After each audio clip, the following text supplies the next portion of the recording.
Alright guys, TacticalRab back again today. Hope you're all doing well and enjoying your day so far. Welcome back to Valorant News, and wow, after just 2 games in North American Challenges, 100 Thieves have decided just a few weeks after announcing this entire roster, the 2 players they brought on have got kicked from the team immediately. They've made some crazy roster moves. So much reaction to this one. Very much intrigued to your thoughts in the comment section below. Hit the like button if you enjoyed the video. Subscribe if you are new as always. I'd greatly appreciate it. We're here every single day doing updates just like this from the Valorant side. Let's dive straight into things. Firstly, from TSM, they're making some upgrades. They've basically decided, after not qualifying for North American Challenges through the open qualifier, that they're not actually going to make any roster moves as of yet. They're just going to bring in a cruise coach. So basically, they decided cruise coach Juvenile and said, yes, this is how we're going to try and build our roster going forwards. They're sticking with the same team for now, and then, well, trying to make things happen through the rest of it. 100 Thieves, though, they've taken a very different tack here. After just 2 games in North American Challenges, this is, of course, we looked at right yesterday. As Nature says, the performance of us was unacceptable. Not much else to say. Just cannot happen, period.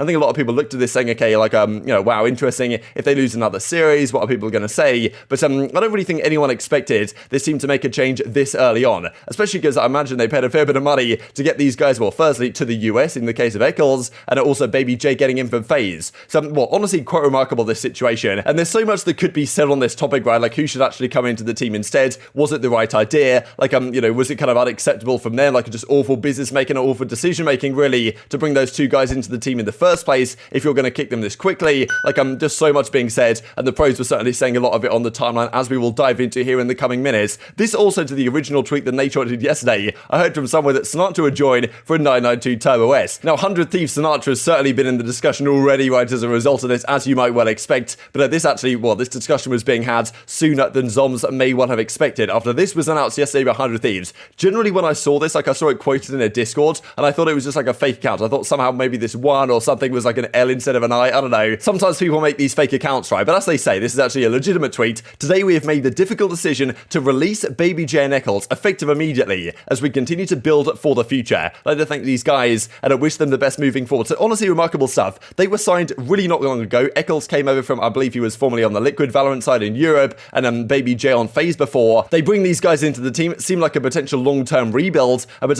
yeah, these 2 guys that have been brought in immediately out of there again. It's obviously an awful look for 100 Thieves, right? Because it just shows that either, like, these guys just weren't the right pickups in the first place, or they've just made a decision incredibly rash, which, I mean, either way, like, it doesn't look good on the 100 Thieves guys. And certainly a lot of the pros kind of echoed that, right? TenZ says in reply, like, what's going on? People were just so confused when they first saw this. But yeah, this is the case. And, of course, a lot of discussion as a result of things. This also from ShahZaM, what the heck? He drops on the timeline. Like, I mean, yeah, no one really saw this coming. There was no leaks about it. They've clearly turned this around internally very quickly indeed. Just got it out there to the public, because, of course, there's another game coming up this weekend. But I just feel bad for ec1s, really, in this, and BabyJ, of course, as well. But, like, ec1s has already got his visa, right, to go out to the US, and now he's got sent straight back to the Queen of England. Like, yeah, a difficult time for him. Understandably frustrated on the matter, but I was very impressed with his kind of composure in dealing with this on the timeline. Sinatraa drops the LMAO, right, so maybe he's thinking, okay, could an opportunity be available here? But, I mean, look, who knows what's going on anymore? It's just craziness that these guys get, well, kicked this quickly from the roster. But yeah, this is some of the further discussion. This from Steel, actually. Bro, it took longer to get him a visa than he had on the team. Like, Steel, of course, formerly of 100 Thieves, got kicked in kind of controversial circumstances, and still 100 Thieves up to their old tricks here with some crazy roster situations. Now, this is what the Cloud9 guys said, right? Because a lot of people were saying, look, should they have actually done this? That's a big discussion about it. Should they have made this move? They were 0-2, but they lost to the Guard, a very up-and-coming team, a very promising team. They won a map in that series, right? It wasn't terrible. They looked okay against Cloud9, I thought, as well. And, well, as Leaf says from the Cloud9 side, I could understand it if they played against some of the arguably worst teams in the group and got obliterated, but they played us and the Guard, who are very good fundamentally and on a hot streak. Wasn't even that bad of a scoreline. Looked like good improvements. Like, esports, what's going on, right? So that's kind of a discussion, right? Okay, they actually didn't look too bad, but of course, we don't know what's going on internally and behind the scenes. That's what Nature is going to describe here in just a second. This is also Vanity cutting 2 people in the middle of a VCT when the upgrades aren't even clear. That's the thing. You cut these guys, you have to think, okay, what's the upgrade going to be? How do we improve? Because we're 0-2, we've got to turn things around. We've got to qualify for playoffs. We've got to get through to challenges, through the Masters. And how they're going to make that happen is not exactly clear. We'll look at who they picked up here in just a couple of seconds. But yeah, just a remarkable situation, especially with this Immortals, man. Like, there's always this talk about NA standing for nearest airport because they always go home from the tournament so early. But I mean, now Immortals is actually on board, but it really does stand for nearest airport. Like, I mean, yeah, quality tweet, no doubt. This also for Immortals, then, just slightly before this. This is a disappointing outcome, but a needed one. Very interesting, he actually went on to say this,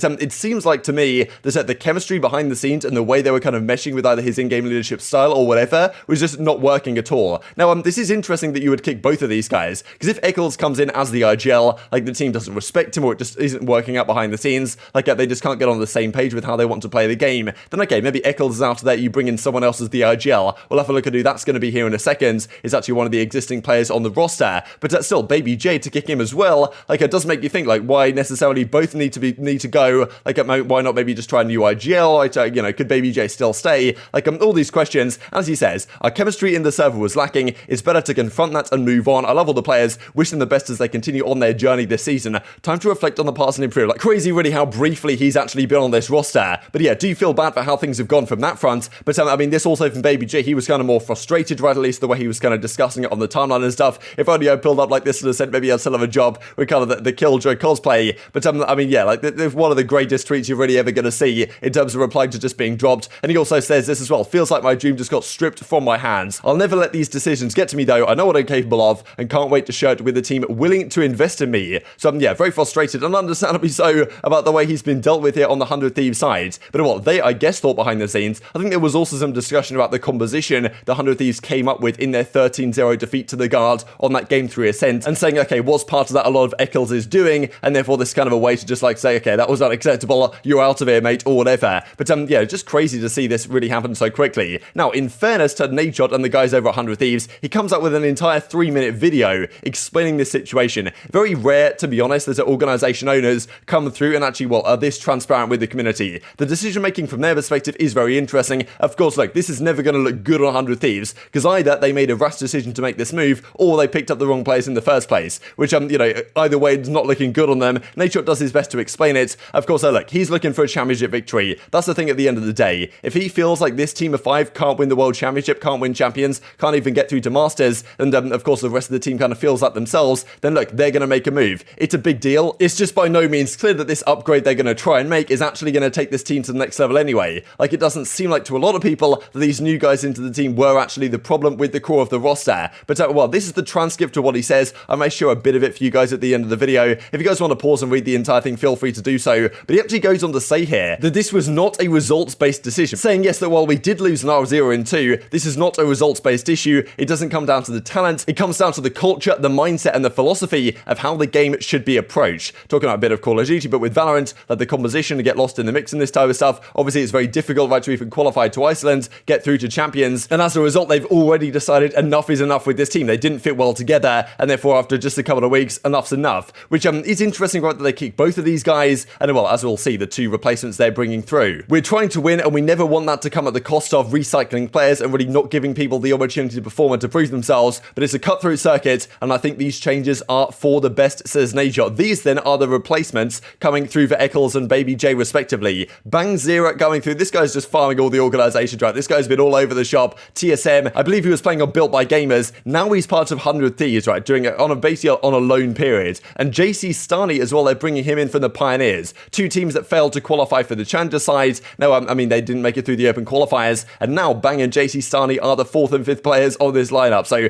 just incredible what 100 Thieves have been up to the last 24 hours or so. And what this means is that Ethan is now going to be the IGL for 100 Thieves. So they're making some serious changes. Like, I mean, look, Ethan and Hiko, they're all still there. There was some talk about the Ethan and Hiko situation that we discussed in yesterday's video. But yeah, these are the changes they're making. Now look, will this make a drastic difference? Will it make an overnight difference? I don't know. Maybe this new lineup will be better than it was before. But yeah, still so many questions. A lot of pressure really on 100 Thieves now, because they've made this big move. Like, it seemed like the team might have been heading in something of a decent direction. Of course, the 13-0 was a pretty tough defeat, but they looked okay in general than most of those series. I guess internally they really felt like it wasn't clicking, and therefore they make a serious change. Ethan is the IGL. Hiko also says this, hanging up the bow and arrow. He's out of there as the Sova, and that's why people were saying, okay, look, maybe another Sova player comes in. Could it be a guy like Sinatraa? Turns out that's not going to be the case with, of course, Bang and JC Stani coming into the squad, but maybe down the line, who knows? These guys are only on loan. If it doesn't work out, they might need to make some other moves. That's the thing. If winning is all that 100 Thieves care about, Sinatraa could be that guy. People have been saying it for quite some time, right? That, Sinatraa might be your best bet if you want to make a team in North America that's actually going to win events. Clearly, 100 Thieves are trying to do that at all costs with making a change like this so quickly. This is also kind of funny, right? Because Zom's mother was, she always has some funny stuff to say. But there was a tweet that came up from LG Marder, and he said that, okay, so Bros and Wardell are being got and BabyJ and Eccles are coming in. Of course, not from TSM themselves, but I guess his mother kind of, constitutes these as being the same thing. Subrosa and Wardell will let go what's going on. And then she says they should make a team with Sinatraa. So yeah, maybe that's the play. Should be a better GM than half of what these organizations are doing. This also I thought was kind of funny from Weirded because he was going to talk about, okay, whether it's the right decision or not, at least you do have an Orgona here who's capable of being transparent with the community on such short notice instead of just saying a goodbye, welcome, all this type of stuff. And as Dephh says from Sentinels, bro trying to join 100 T in a month when they make another move, right? Trying to get a Najon's good books. So, well, he gets picked up when 100 Thieves make another change. But yes, these are the standings right now in North America. 100 T, they were 0-2. They still have to play Xset, LG, and Evil Geniuses. Far from the easiest games. Ideally, they need to win all of them to guarantee their spot through to playoffs. Will this new roster be able to do it? I don't really know. Very much intrigued to your thoughts in the comment section below. Hope you guys enjoyed the video. If you did enjoy it, hit in a like button and tell the YouTube gods this is a good video. Others like you should see it as well. And I've grown the competitive Valorant community. Thank you much as always. Take care. And I will see you next time. In a lot of cases, in my experience of competing, sometimes it really doesn't come down to the talent and it doesn't come down to the results. It comes down to the culture, the mindset, and the philosophy and how the game should be approached. And Call of Duty was one thing. It's a little bit more singular in how the way the game is played. There's really only a couple right ways and a lot of wrong ways to play the game. But with Valorant, with all of the utility and the composition of agents, I feel like you can really get lost in the weeds and how the game should be played and how you should approach each match and each map that you end up competing on. So I would say this was a decision that we felt was necessary for the success or the potential opportunity for us to qualify in the future of 2022 in all the tournaments that are to come.